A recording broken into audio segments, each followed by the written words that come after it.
Everyone, welcome back to my channel. कैसे हो आप लोग? आई होप आप लोग बढ़िया होंगे। सो आज जो है हम लोग हमारी 4th वीडियो के साथ आ गए हैं हमारे नॉट फॉर प्रॉफिट ऑर्गेनाइजेशन की। So it's a request again I am saying कि अगर आपने पुरानी वाली वीडियोस नहीं देखी है उनको जाके एक बार प्लीज देख लेना, क्योंकि अगर आप वो नहीं समझ के आओगे, अगर आपको वो जितना भी मैंने आपको उसमें कंसेप्ट समझाया, अगर आपको वो क्लियर नहीं है तो आप ये वाली वीडियो को नहीं समझ पाओगे। सो हम स्टार्ट करते हैं आज के हमारे टॉपिक के साथ। तो हमारा आज का जो टॉपिक है वो है fund based accounting. Fund based accounting, देखो आपने 11th में बहुत सारे लेजर बनाने सीखे थे, ठीक है। हम लोगों ने अलग अलग लेजर पोस्टिंग करनी सीखी थी। तो फंड बेस्ड अकाउंटिंग भी यही है, इसमें भी आप लेजर्स बनाओगे और कुछ जो एंट्री है वो आपकी बैलेंस शीट में जाएंगी। बट इन अकाउंट्स को समझने से पहले, लेजर पोस्टिंग कैसे करनी है और बाकी चीजों को समझने से पहले हमें ये समझना पड़ेगा कि फंड बेस्ड अकाउंटिंग कहता क्या है। तो देखो, फंड बेस्ड अकाउंटिंग का मतलब जो भी आपके not for profit organisations fund collect करेंगी उसका एक सेपरेट से एक अकाउंट बनाया जाएगा और उस अकाउंट के अंदर सारी जो भी ट्रांजैक्शंस, जो भी इनकम वगैरह आपको मिल रही है या कोई भी आपको उसके बेसिस के ऊपर डोनेशन मिल रहे हैं, वो सारी आप क्या है उसमें लिखोगे।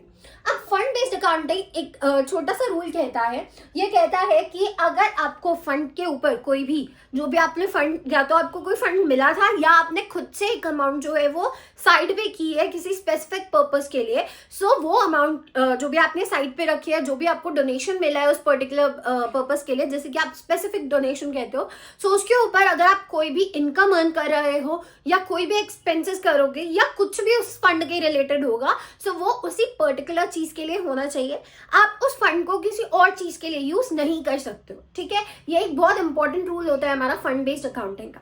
अब एक चीज, अगर आपका फंड के अंदर, तो जब आप इसका एक अकाउंट प्रिपेयर करोगे, जैसे आप लेजर बनाते हो वैसे ही आप बनाओगे। जो भी फंड का नाम है, लेट्स से अगर मैं बिल्डिंग फंड कर रही हूँ तो यहाँ पे हम बिल्डिंग फंड अकाउंट करके ऐसे क्रिएट करेंगे। This will be your particulars, rupees, debit, credit, ये जो हम लेजर का अकाउंट बनाते थे, ठीक है, पर्टिकुलर्स।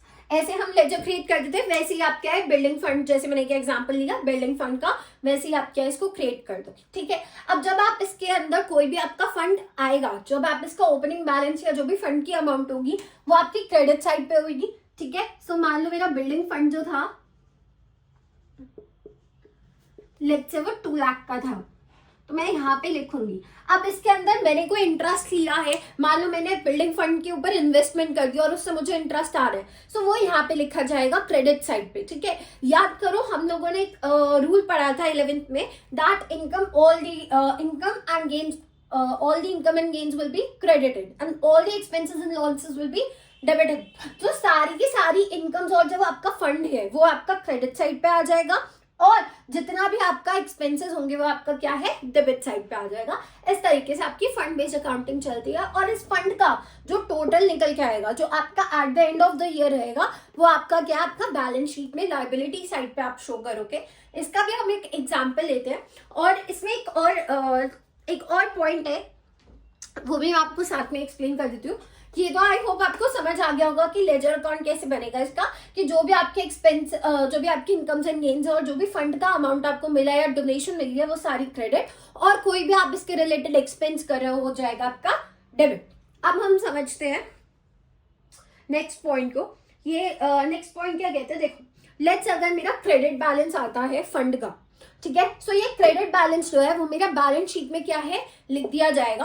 बट अगर मेरा डेबिट बैलेंस आता है तो उस केस में क्या होगा, ये मैं इनकम एंड एक्सपेंस अकाउंट में डेबिट कर दूंगी, ठीक है। सो अगर मेरा डेबिट बैलेंस आता है तो ये इनकम एंड एक्सपेंडिचर अकाउंट में क्या है डेबिट हो जाएगा, और अगर मेरा क्रेडिट बैलेंस आता है तो इसका मतलब क्या है, मेरा ये जो है मेरा अमाउंट मेरे पास बची हुई है और ये हमारा लायबिलिटी साइड में शो कर दिया जाएगा बैलेंस शीट की। तो अब हम देखते हैं एक एग्जांपल। देखो आपकी स्क्रीन के ऊपर दिख रहा होगा आपको एग्जांपल।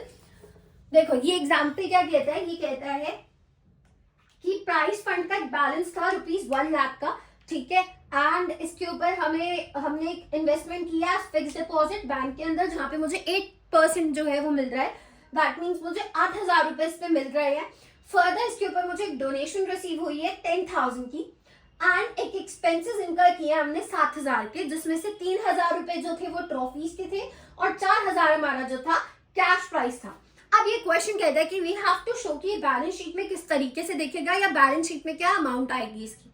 तो आप देखो यहाँ पे आप कैसे करोगे, जो आपको प्राइस फंड दिया था पहले आप उसका ओपनिंग बैलेंस लिखो कि प्राइस फंड मेरे पास पहले कितना था, that was 1 lakh rupees, right. तो आप यहाँ पे लिखोगे प्राइस फंड करके opening balance, that will be 1 lakh rupees, right. अब इसमें मुझे कुछ डोनेशंस मिली हैं तो मैं वो ऐड कर दूंगी डोनेशन, और मुझे इंटरेस्ट भी मिला था 8% का तो वो भी मैं यहाँ पे ऐड कर दूंगी। सो डोनेशन थी 10,000 की और 8,000 के मेरा इंटरेस्ट था, तो टोटल हो जाएगा 1,18,000, right.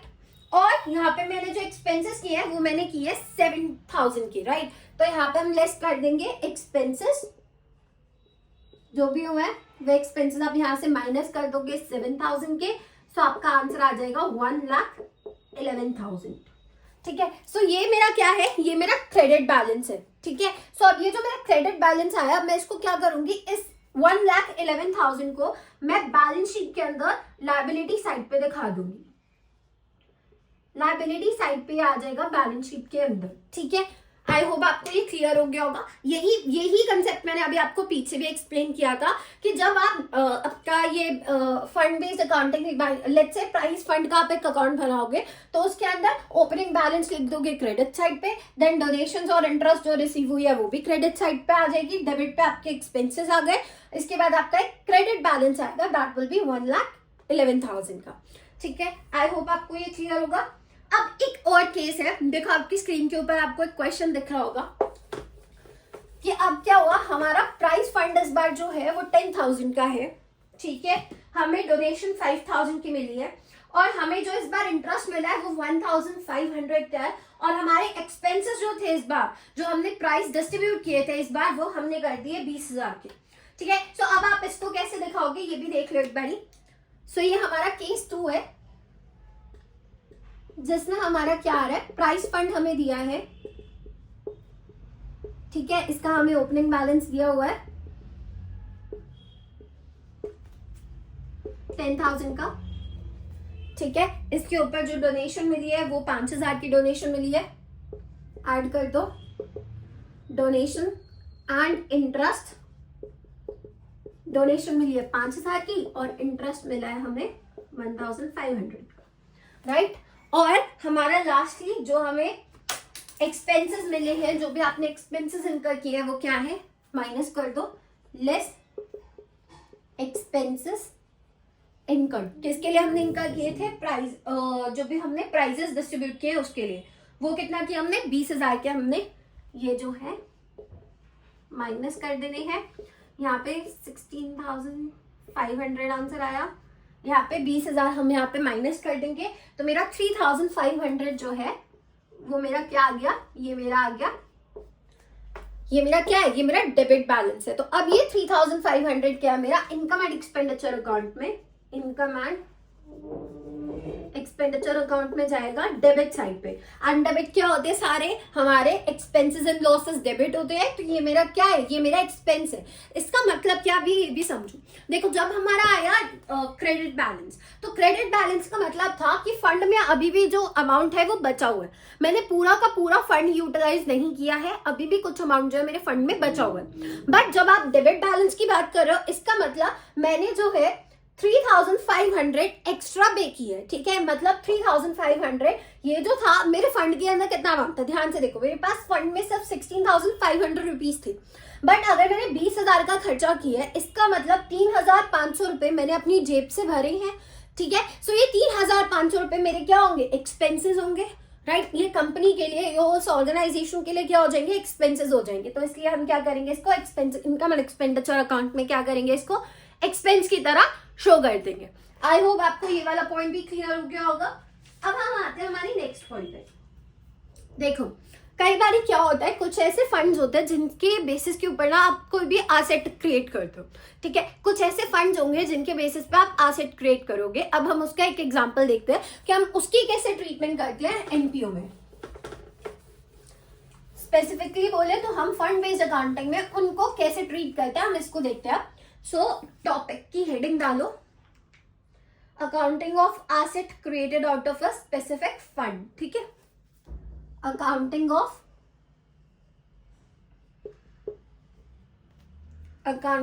asset created out of specific fund। और ये स्पेसिफिक फंड भी आपको उस एसेट को क्रिएट करने के लिए ही दिया होगा। अब एक एग्जांपल लो, लेट्स से आपके पास क्या है, इसको मैं एक एग्जांपल के थ्रू समझाऊंगी तो आपको क्लियर हो जाएगा कि किस तरीके से आप करोगे। ठीक है, और यहाँ पे एक छोटी सी चीज जो आप लोगों को नोट करनी है वो क्या है कि अगर आप कोई भी एसेट क्रिएट कर रहे हो ना स्पेसिफिक फंड से, तो वो इसी के अंदर ही ऐड या सब्ट्रैक्ट होगा। ठीक है, इसी स्पेसिफिक फंड के अंदर आपको उसको ऐड या सब्ट्रैक्ट करना, और ये स्पेसिफिक फंड जो है वो आपको इसी एसेट को क्रिएट करने के लिए दिया होगा। ये जो मैंने अभी स्टार्टिंग में बोला था, मैंने फिर से वो रिपीट किया है बिकॉज ये बहुत ज्यादा जरूरी है, कई बार बच्चे यहाँ पे गलती कर देते हैं। ठीक है, अब समझना, अगर लेट्स से आपको एक आपको कैपिटल फंड दे रखा है, लेट्स से 50 लाख का। ठीक है, आपको कैपिटल फंड या जैसे आप कॉर्पस फंड बोलते हो, आपको वो दे रखा है 50 लाख रहने दो, लेट्स से 20 लाख का आपको कॉर्पस फंड दे रखा है। ठीक है, अब यहाँ पे आपको बिल्डिंग फंड दे रखा था 10 लाख का।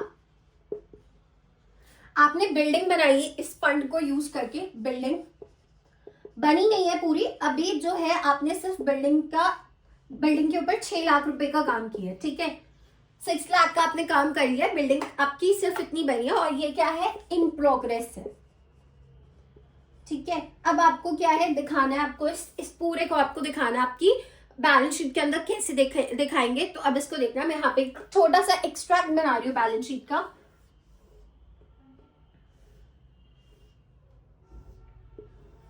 यहाँ पे आ जाएगा liabilities, assets, rupees and rupees.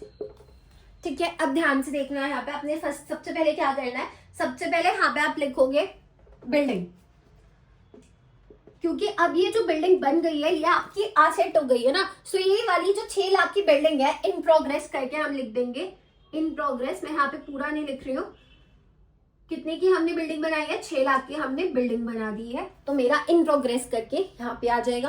अब मेरे को कैपिटल फंड भी तो किसी रीजन से दिया हुआ है ना, सो हम यहाँ पे क्यों हमने कैपिटल फंड लिया है, अब ध्यान से देखना।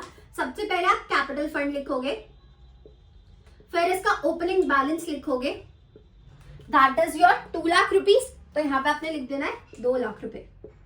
ठीक है, हो गया। अब यहाँ पे आपको 20 lakh rupees, I am really sorry, आपको 20 लाख का दे रखा है। बिल्डिंग इन प्रोग्रेस कितने की है, 6 लाख की। तो जो ये आपका बिल्डिंग इन प्रोग्रेस है, ये आपका क्या है, यहाँ पे ट्रांसफर हो जाएगा। कहाँ पे ट्रांसफर हो जाएगा, कैपिटल फंड में जो है ट्रांसफर हो जाएगा। सो हम इसकी एंट्री कैसे करेंगे, ऐड करके ट्रांसफर्ड।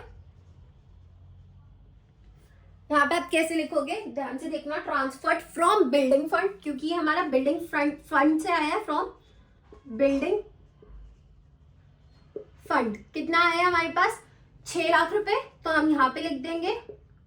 और अगर लेट्स से हमें सरप्लस दे रखा है तो सरप्लस यहाँ पे ऐड हो जाएगा इनकम एंड एक्सपेंडिचर अकाउंट से। अगर हमारे पास सरप्लस है तो वो यहाँ पे ऐड हो जाएगा, और अगर डेफिसिट है तो वो लेस हो जाएगा। इस क्वेश्चन में हमें कुछ नहीं दिया तो हम डायरेक्टली यहाँ पे क्या करेंगे, इसको आगे बनाते हैं। तो यहाँ पे हो जाएगा ये 26 लाख रुपीज मेरे पास जो है यहाँ पे अमाउंट आ जाएगा। ठीक है, मेरे पास स्पेस नहीं है इसलिए मैंने इस तरीके से कर रही हूँ, 26 लाख रुपीज। ठीक है, अब देखो नेक्स्ट आपके पास क्या है, बिल्डिंग फंड दे रखा है। सो जब मैंने आपको बैलेंस शीट कराई थी, याद करो, मैंने आपको यहाँ पे सारे के सारे फंड्स को क्रिएट करना दिखाया था कि कैसे आप क्रिएट करोगे, उसमें क्या ऐड और लेस होगा। सो यहाँ पे हम क्या करेंगे, बिल्डिंग फंड लिखेंगे, इसका ओपनिंग बैलेंस लिखेंगे जो कि हमें 10 लाख रुपीज दे रखा है। देन हम इसमें से लेस कर देंगे ये 6 लाख रुपीज। क्यों, क्योंकि ये हमने 6 लाख बिल्डिंग फंड से निकाल के हमने कैपिटल फंड में ऐड ऑन कर दिए हैं। सो इसलिए यहां से हम ये 6 लाख रुपीज माइनस करेंगे, और इसकी एंट्री क्या होगी, इसकी एंट्री रहेगी ट्रांसफर टू कैपिटल फंड।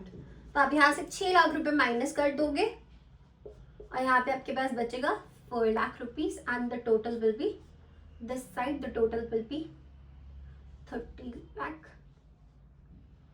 ठीक है, और वैसे यहाँ पे भी जब आप एसेट साइड का टोटल करोगे, जो भी आपको इन्फॉर्मेशन दोगे, तो यहाँ पे भी आपका 30 लाख आ जाएगा।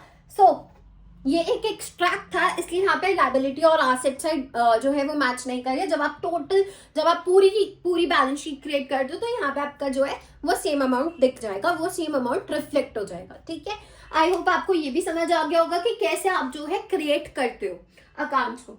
अब हम कुछ फंड्स को समझते हैं। ठीक है, हमारे पास 2 टाइप्स ऑफ फंड्स होते हैं, हम उसको समझते हैं। हमारे पास जो 2 टाइप्स ऑफ फंड्स होते हैं वो कौन से होते हैं? पहला होता है हमारा एक रिस्ट्रिक्टेड फंड और एक होता है अनरिस्ट्रिक्टेड फंड। ठीक है, so there are 2 types of funds, one is your unrestricted, the other one is restricted. अब वर्ड्स के अगर आप लिटरल मीनिंग पे जाओगे तो रिस्ट्रिक्टेड क्या मतलब, अनरिस्ट्रिक्टेड का मतलब क्या है? रोक, कि आपके ऊपर कोई भी बाउंड्री नहीं है। ठीक है, आप कैसे भी कुछ भी कर सकते हो, राइट। और रिस्ट्रिक्टेड का मतलब क्या होता है कि आपके ऊपर बाउंड्री है, जैसा आपको बोला जाएगा वैसे ही करोगे। ठीक है, सो वैसे ही आपका फंड में भी है कि अनरिस्ट्रिक्टेड फंड गया है, आपको फंड दिया, आपको डोनेशन मिली, आप कैसे भी यूज करो, इट डजंट मैटर, बट सिर्फ और सिर्फ ये फंड जो है आपकी ऑर्गेनाइजेशन की जो ऑपरेटिंग आपके जो भी डेली बेसिस के वर्क है या जिस आपके पर्पस के लिए आपकी ऑर्गेनाइजेशन एग्जिस्ट करती है, आप उसी के लिए ही इस फंड को यूज करोगे। ठीक है, रिस्ट्रिक्शन नहीं है, बट सिर्फ और सिर्फ क्या है, यहाँ पे एक छोटा सा आपको एक रूल फॉलो करना है कि ये जो आपके फंड यूज किया जाएगा वो सिर्फ और सिर्फ आपकी किसके है, ऑर्गेनाइजेशन एक्टिविटीज के लिए ही यूज किया जाएगा। पर्सनल यूज के लिए आप इस फंड को यूज नहीं, पर्सनल पर्पस के लिए आप इस फंड को यूज नहीं कर सकते हो। ठीक है, व्हेयरएज रिस्ट्रिक्टेड फंड क्या कहता है? रिस्ट्रिक्टेड फंड ये बोलता है कि जिस पर्टिकुलर पर्पस के लिए आपको ये फंड मिला है, आप उसी पर्टिकुलर पर्पस के लिए इसे यूज करोगे, आप इसे ऑर्गेनाइजेशन के अंदर यूज नहीं करोगे। अगर मैं इसका एक एग्जांपल दूं तो लेट्स से कि अगर मैंने किसी ऑर्गेनाइजेशन में पैसे दिए हैं कि आप इस पैसे को एजुकेशन पर्पस के लिए ही यूज करोगे, सो ये क्या है, मैंने उनके ऊपर एक रिस्ट्रिक्शन लगा दी है कि ये पैसा जो है ये सिर्फ एजुकेशन पर्पस के लिए यूज होगा। ठीक है, सो वो मेरा क्या है, रिस्ट्रिक्टेड फंड हो गया। अब रिस्ट्रिक्टेड फंड भी हमारे बहुत सारे टाइप के होते हैं, जिसमें से सबसे पहले हम बात करते हैं गवर्नमेंट ग्रांट्स की। ठीक है, सो मैं यहाँ पे इसको इरेज कर देती हूँ एक बारी। सबसे पहले आते हैं हमारे रिस्ट्रिक्टेड फंड में। अच्छा, रिस्ट्रिक्टेड फंड को आप ऐसे भी बोल सकते हो कि ये स्पेसिफिक फंड्स है या स्पेसिफिक डोनेशंस है, और जो हमारे अनरिस्ट्रिक्टेड फंड्स थे वो हमारे थे जनरल डोनेशंस या जनरल फंड्स। ठीक है, अब रिस्ट्रिक्टेड फंड में सबसे पहला आता है हमारे पास गवर्नमेंट ग्रांट्स। गवर्नमेंट ग्रांट्स क्या है समझना। गवर्नमेंट कई बार क्या करती है कि आपका किसी जो भी आपके ये नॉट फॉर प्रॉफिट ऑर्गेनाइजेशंस होती है, इनको कुछ अमाउंट देती है, कुछ फीस देती है, ताकि आपका जो भी गवर्नमेंट अपने जो भी ये सारे के सारे स्कीम्स वगैरह चलाती है, जैसे कि स्वच्छ भारत अभियान चला था, या अगर पोलियो ड्रॉप्स के बारे में एजुकेट करना कि पोलियो क्या डिजीज है, सो इसके लिए क्या है, ये नॉट फॉर प्रॉफिट ऑर्गेनाइजेशंस को कई बार क्या करती है, पैसा देती है कि आप इस पैसे को यूज करो और हमारी जो पब्लिक है उसे एजुकेट करो।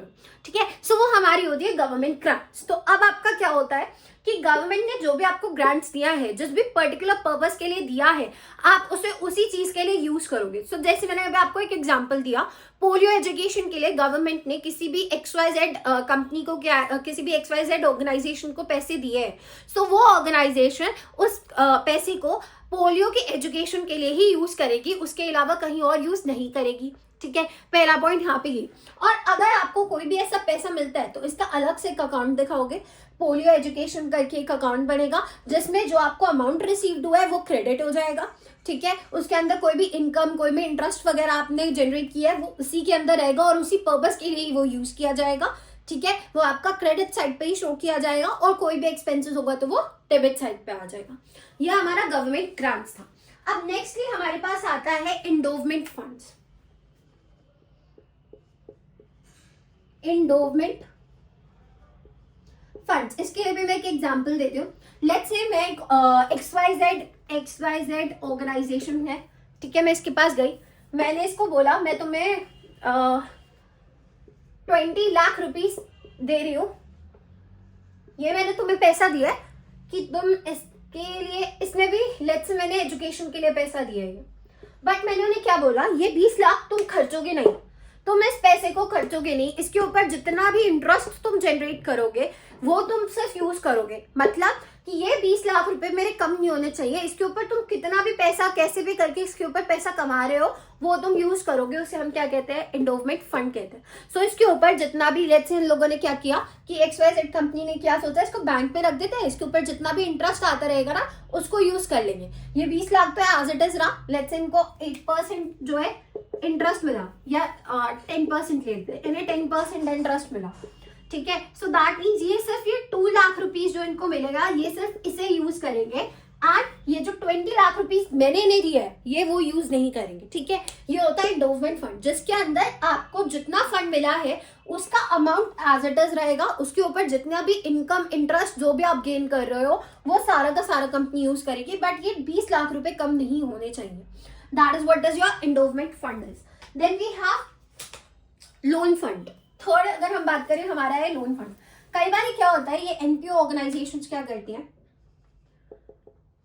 लोन फंड, कई बार ये जो NPO ऑर्गेनाइजेशंस होती है, NPOs होते हैं लोन फंड में, ये लोग क्या करते हैं, ये कई बार कुछ पैसा साइड पे रख देते हैं कि किसी को अगर लोन की जरूरत होगी तो हम उन्हें वो प्रोवाइड कर देंगे, ठीक है. अब लोन कैसा हो सकता है, लेट्स टेक एन एग्जांपल, इन लोगों ने एक लोन का फंड जो है, लोन अमाउंट जो है वो एक साइड पे कर रखी है कि जो हमारे पास लोग आएंगे, जो भी हमारे मेंबर्स है, अगर किसी पब्लिक में किसी को भी जरूरत पड़ती है फॉर हायर एजुकेशन तो वो हमसे लोन ले सकते हैं, ठीक है. सो वो आपके लोन फंड हो गया. नेक्स्ट आपके पास आ गया फिक्स्ड एसेट्स के फंड.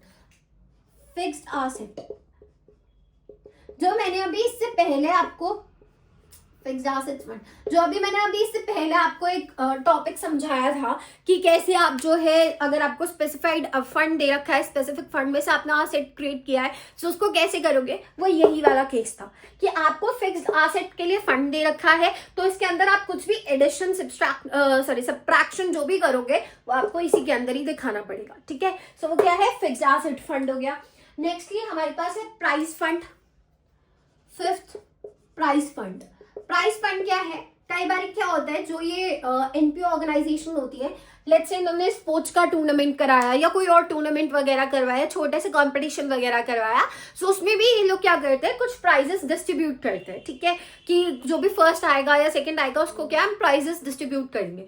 सो उसे क्या है, वो उसके लिए एक सेपरेट फंड क्रिएट किया जाता है, that is called as price fund, ठीक है. लास्टली आपके पास एक है annuity fund. Sixth annuity fund. अब एन्युटी फंड क्या होता है, देखो अभी जो हमने एंडोवमेंट फंड पढ़ा था उसमें हमने क्या बोला कि जो मेरा पैसा है वो एज इट इज रहना चाहिए, जितना मैंने आपको फंड दिया वो फंड वैसा ही रहना चाहिए, वो ऑर्गेनाइजेशन का ही पैसा है, बट आपको क्या है, इसके ऊपर जो है सारा का सारा जो आप पैसा जो भी आप यूज करोगे उस पर्टिकुलर पर्पस के लिए, जो मैंने आपको फंड दिया था उस एक्टिविटी के लिए आप जो भी यूज करोगे वो पैसा कौन सा यूज करोगे, वो आप पैसा यूज करोगे जो भी आप इसके ऊपर कमा रहे हो, ठीक है, उसी के थ्रू आप एक्सपेंस करोगे. मेरा पैसा टस का मस नहीं होना चाहिए, मैंने ये बात करी थी एंडोवमेंट फंड में. बट आपका जो एन्युटी फंड है, एन्युटी फंड ये कहता है, लेट्स से मैंने एक ऑर्गेनाइजेशन को मैंने क्या किया, मैंने एक एसेट दे दी, ठीक है, लेट्स से मैंने अपना ये ब्लैक बोर्ड दे दिया कि आप इससे पढ़ाओ, ठीक है. एक ऑर्गेनाइजेशन के पास गई, मैंने बोला ये ब्लैक बोर्ड आपका है, आप इसको पढ़ाओ, बट इससे पढ़ाओ, बट मेरी एक छोटी सी शर्त है, जब तक मुझे इसका पूरा पैसा नहीं मिल जाता, ये मैंने 20,000 का खरीदा था, लेट्स से, वैसे इतना महंगा नहीं आता, बट लेट्स सपोज 20,000 का मेरा बोर्ड है, ठीक है. अब मैंने बोला ये 20,000 के बोर्ड के लिए अब आपने क्या करना है, आपको जब तक मेरे 20,000 के 20,000 मेरे पास पूरे नहीं आ जाते, तब तक ये मेरा है, ये ऑर्गेनाइजेशन का नहीं है, तब तक ये मेरा ही रहेगा। ठीक है, आप इसको यूज करो। दैट मीन्स कि वो मुझे क्या करेंगे, हर महीने हर साल क्या है, मुझे कुछ अमाउंट देते रहेंगे इसको यूज करने के लिए। और जब तक ये इसके पैसे कवर नहीं हो जाते ये मेरा, और जैसे ही इसके पैसे मेरे कवर हो जाते हैं तो ये क्या है, ये ऑर्गेनाइजेशन की एक एसेट बन जाएगी। तो आपका एन्युटी फंड क्या कहता है कि किसी डोनर ने आपको क्या है, कोई भी एसेट दी है, खुद से विलिंगली कोई एसेट दी है, सो या तो वो ये बोल रहा है जब तक मैं जिंदा हूं तब तक आप मुझे कुछ स्पेसिफाइड अमाउंट दो, या फिर जब तक मुझे कोई स्पेसिफिक पीरियड के लिए, या फिर कि अगर वो बंदा आपके सामने कंडीशन रख रहा है कि जब तक उस चीज के पैसे मेरे पूरे नहीं हो जाते हैं तब तक आप क्या है मुझे पैसे देते रहो, तब तक वो जो आपकी एसेट है वो किसकी रहेगी, वो आपकी उस पर्टिकुलर पर्सन की रहेगी। बट जिस टाइम पे आपके ये सारे इनमें से कोई भी एक जो भी कंडीशन थी वो फुलफिल हो जाती है तो वो क्या है, ऑर्गेनाइजेशन की एसेट बन जाएगी। सो आई होप जो भी मैंने आज आपको एक्सप्लेन किया है वो आपको समझ आ गया होगा। अगर आपको कोई भी डाउट है तो आप मेरे को मैसेज कर सकते हो। मेरे टेलीग्राम ग्रुप का जो लिंक है वो मैंने नीचे डिस्क्रिप्शन बॉक्स में दे रखा है, सो आप वहाँ पे मुझे मैसेज कर सकते हो। एंड नेक्स्ट वीडियो में हम इसका क्वेश्चन करके देखेंगे कि कैसे आप फंड बेस्ड अकाउंटिंग को सॉल्व करोगे। So till then take care, bye bye.